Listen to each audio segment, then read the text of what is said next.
Hey guys, I'm back again with another project. Just wanted to show you what I've been up to. This is what I call the Thump-Air. It is a 4-stroke, 440cc, soon to be 460cc ultralight aircraft engine.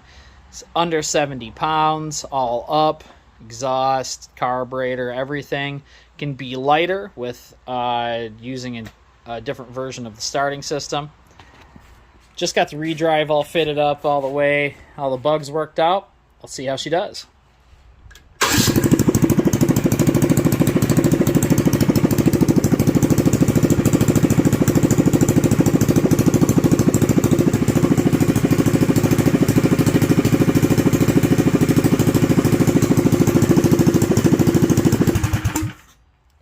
Boy, that's pretty exciting.